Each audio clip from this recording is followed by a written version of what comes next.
Hi guys, it is your friendly neighbor Spidey here, and I have quite a couple of books recently, so I thought I would go over them with you guys. So about half of these are books that I just checked out from the library, and about half of them are books that I bought. So the first one from the library is My Name is Rapunzel by Casey Hilton. This one has been on my Goodreads TBR for literal years. I'm currently in the middle. I'm on page 135, so I'm right about halfway through it. It's alright. It's not the most exciting book, I would say, but it's alright. It's YA, it's quick, it's easy. I'll definitely finish it, so it's good. The next book that I have out from the library is Hatchet by Gary Paulson. This book is a reread for me. I read this when I was in elementary school or middle school a couple of times. It's a very American classic that takes place in Canada. Yes, I think I'm on chapter 2 or 3 of this. I started it a couple of months ago with this kid that I was tutoring last semester, and then I just started to check it out and read it, except I haven't read it. So I've been re-checking it out from the library for months now, but I want to read it this month as for middle grade March. So the next book that I have out from the library is A Princess of Mars by Edgar Rice Burroughs. This This is a futuristic sci-fi fantasy romance which tells the story of John Carter, a Civil War veteran who inexplicably finds himself held a prisoner on the planet Mars. So Steve Donahue is doing a read-along of this book this month, so I really want to check it out, and I'm joining on that. I'm not sure where we're supposed to be by the end of this week, but I will find that out, and I will try and catch up on this. The next book that I have here is P.D. James, talking about detective fiction. So P.D. James wrote A Death Comes to Pemberley and some of other books, I assume. But A Death Comes to Pemberley is the one that I own and really, really want to read. It just sounds like such a great idea. So I really want to read A Death Comes to Pemberley, and I also want to read her talking about detective fiction. She seems like an authority on it. So I would love to read this book by her. The next book that I have is Through Gates of Splendor by Elizabeth Elliot. This book is the basis for the movie The End of the Sphere. I haven't seen that movie, but this has been recommended to me very highly by a couple of my friends. So Elizabeth Elliot, she was the wife of Jim Elliot, who I think was a missionary to Ecuador. And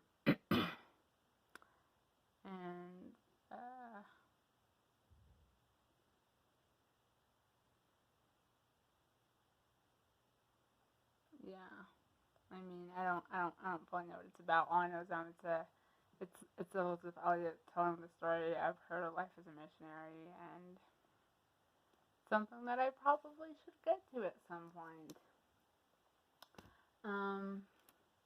The next book that I got is On the Shoulders of Giants by Umberto Eco. Umberto Eco wrote The Name of the Rose, or The Name on the Rose. The Name of the Rose. Which I have not read either. And this is a collection of essays by him that are kind of tangentially related to the subject matter that The Name of the Rose is kind of about. Or so I gather from having read the inside flap. This was just on the new books shelf in my library, and it looked interesting, and I picked it up. This is probably one that's going to get returned to the library without me reading it, though. Just going to tell you. Um, and the last book that I have from the library is Raw Deal: How the Uber Economy and Runaway Capitalism Are Screwing American Workers by Steve Hill. I was just walking through the shelves in my library, looking at the titles, and this one just really resonated with me. Can't tell you why. Can't tell you why. Yeah, so hopefully I'll get to that one too. And then the rest of these books are in no particular order, but these are the books that I've bought over the first couple months of this year. I'm probably not going to buy anything else this month, so this will probably be it for my book buying for the first quarter, which is very impressive because last year at this time I had definitely bought like many tens of books. And most of these also come off the Friends of the Library shelf in my library, so I paid like 50 cents for all but one of these. So the first one here is The Taste of War, World War II and the Battle for Food by Lizzie Collingham. So this book is a World War II nonfiction about like how war affected the food supply and how the food supply affected the war. You know, people were starving, people were malnourished. A lot of people, there were rations in America. I'm not sure if this book will go into it. I'm sure I know. It's a very chunky book, and it's like a very niche subject, but I just saw it on the shelf, and I'm like, that is so interesting. I want to have that, so I have it. The next book, which I got just tonight, is Dandelion Wine by Ray Bradbury. I love Ray Bradbury. I've only read The Illustrated Man and Fahrenheit 451 by him, but Fahrenheit 451 contains what I think is one of the most beautiful quotes in all of literature, and that is "Stuff your eyes with wonder." Oh, so beautiful. So yeah, so I just picked up this copy of Dandelion Wine. It's in pretty good condition, and I don't hate the cover, so that's good. Another one, which I also got just earlier tonight, is The Sun Also Rises by Ernest Hemingway.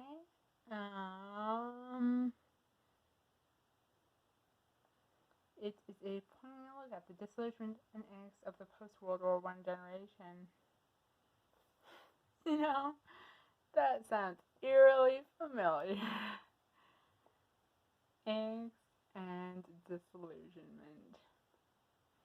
So yeah, so this one might be kind of interesting to read in light of that particular description and how I think probably every generation feels to a certain extent. But just because I think every generation feels like angst and disillusionment about what they're dealing through and what came before doesn't necessarily mean that the problems that any one generation is facing are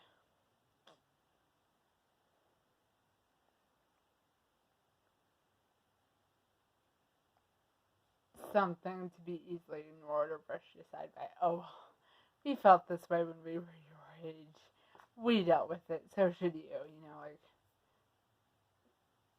I mean, just because every generation feels disillusioned and feels angst about whatever it is that they're dealing with doesn't mean that any of it is inconsequential, you know, so that actually sounds really good, and I would like to pick it up sometime. It's a classic, too. I haven't read any Ernest Hemingway.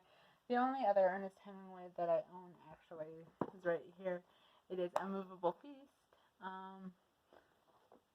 which I'm pretty sure I also bought this one from the library sale shelf like a year and a half ago.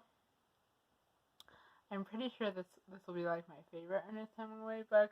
It definitely sounds super duper up my alley. It's like him and I think Fitzgerald and like maybe some other American authors just chilling in Paris. Just chilling in Paris. Expatting away. Sounds really good. It sounds like right up my alley. So the next book, which I also got just tonight, is The Dusty Ones, Why Wandering Deepens Your Faith by A.J. Swoboda. So I didn't really read the back of this. I just kind of picked it up. So the back of it says, for the follower of Jesus, the question is not whether you will wander, but when. So why not learn to wander well? Through every turn of the biblical story, God's people are a wandering people. Examining the theme of wandering in the Bible and in his own life, A.J. Swoboda shows that some of God's most important truths are revealed to those whose feet are dusty from the road.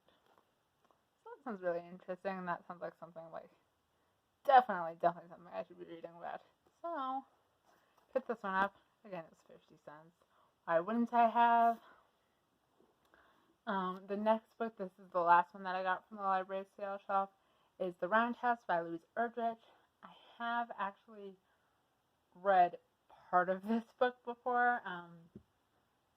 When I was in college, I took a Native American literature class to satisfy my Women in Ethnic Studies requirement.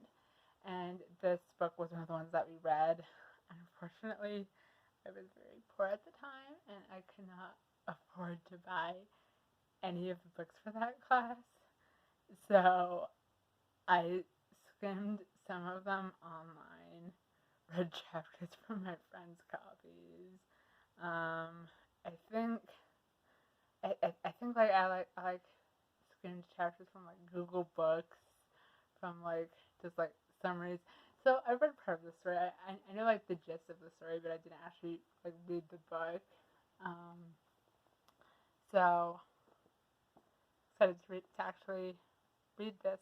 Like it'll be like half of a reread and like half of a read, because I did not read all of this book. I think I got like the first 3 chapters, and then I skimmed like whatever portion it was available on Google Books, and then I read my friend's chapters, and yeah, so did not actually read this. Excited to revisit the story though. It's very, very powerful. So this book, it actually follows a woman who, a woman on an Indian reservation who was raped by a police officer, and her son either like witnesses it or like it like affects his life in like deep and profound ways that, you know, there's no justice for his mother, for this horrendous thing that happened to her. And that's a problem that's really, really common on Indian reservations. So it's a really powerful book too. Highly, I would recommend it, so I should read it. But it's a very intense issue that a lot of I knew nothing about that being an issue before I skimmed the book in that class. So the last book that I bought in this first quarter of the year, and this was the only one that, and I didn't even buy this at full price. I probably got this for like $8 because I had a coupon on BarnesandNoble.com. But it is North and South by Elizabeth Gaskell. I really want to read this sometime this year. I read Wives and Daughters for October. Was it last year? Was it just last year? I think it was just last year that I read Wives and Daughters. No, it was the year before. I read Wives and Daughters for October, either last year or the year before. I cannot remember. It was whichever year Wives and Daughters was the group pick for October. I read Wives and Daughters and I absolutely loved it. Oh my god. I was crushed. I was crushed when I got to the end. Anyways. So I'm really excited to read North and South, or pretty much anything else by Elizabeth Gaskell. So this one and The Life of Charlotte Bronte are like the 2 highest on my list, the 2 highest priorities. I also really love Charlotte Bronte. Jane Eyre is like far and away the best book I read in college. Yeah, so excited to read this one too. This one follows Margaret Hale, who I guess her dad leaves the church and they have to move, and it's just her kind of dealing with it, and it's a little classical writing it, right? Like, I mean, it doesn't sound interesting, but like neither does like Wives and Daughters or like whatever. Yeah, so excited to read this. I think there'll be like a read along for this book in a couple months, so hopefully I will read it with that at that point in time. So those are all the books that I have. Some of them I now own. Many of them will be returned to the library at some point. Yeah. So if you have any thoughts on any of them, tell me below. If you think I suck at summarizing books, thank you for your observation. I am well aware. Yeah. Alright. I guess I will maybe upload another video sometime in the future. We'll have to see. Bye.